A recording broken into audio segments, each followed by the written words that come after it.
Nakikita mo ba to sa feed mo?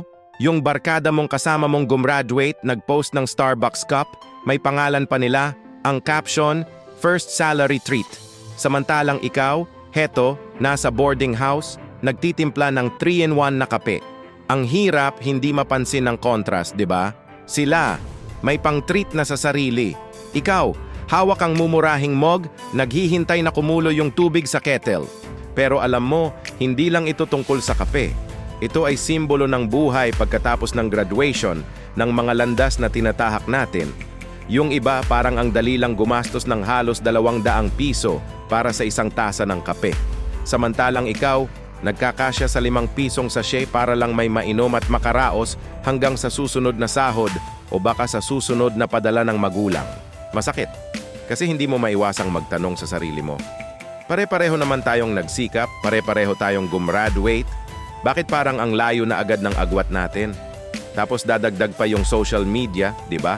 Scroll ka lang ng scroll, mas lalo kang napipressure. Nakikita mo yung mga batchmates mo na may mga bago ng trabaho, bagong lifestyle, at parang ang bilis-bilis nilang naka-adjust sa adulting life. Samantalang ikaw, pakiramdam mo, nasa gitna ka pa rin ng pagsubok, nasa struggle stage pa rin. Para kang naiwan.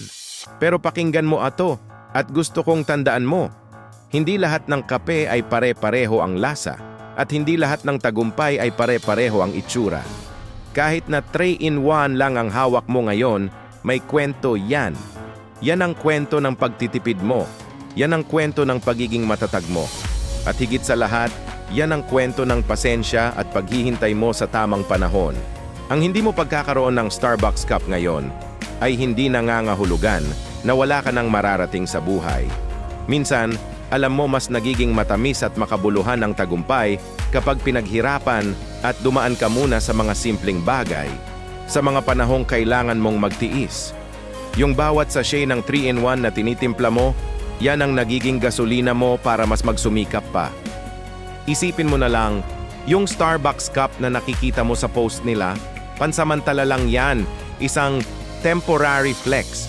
Pero yung diskarte, yung sipag at yung tibay ng loob na nahuhubog sa'yo habang nagtitipid ka at lumalaban, yan ang mga tunay na sangkap na magdadala sa'yo sa pangmatagalang tagumpay. Yan ang puhunan mo na hindi kayang bilhin ng kahit anong mamahaling kape. Ang bawat isa sa atin ay may kanya-kanyang timeline. Huwag mong ikumpara ang chapter 1 mo sa chapter 10 ng iba. Ang mahalaga, patuloy kang kumikilos, patuloy kang natututo, at patuloy kang naniniwala sa sarili mo. Darating din ang araw na ikaw naman ang magpo-post, hindi lang ng kape, kundi ng mga pangarap na natupad mo dahil sa sipag at tiyaga na sinimulan mo diyan sa boarding house kasama ang iyong 3-in-1 na kape. Kaya sa susunod na magtimpla ka, ngitian mo lang yan. Sabihin mo sa sarili mo, hindi pa ito ang dulo, simula pa lang ito ng kwento ko. Ikaw kaibigan, nasa 3-in-1 stage ka pa rin ba ngayon? I-share mo naman ang kwento mo sa comment section sa baba. Gusto naming marinig yan. At kung nakaka-relate ka sa mga ganitong real talk, huwag mong kalimutang mag-subscribe sa Aftergrad PH at i-click yung notification bell para lagi kang updated. Salamat sa panonood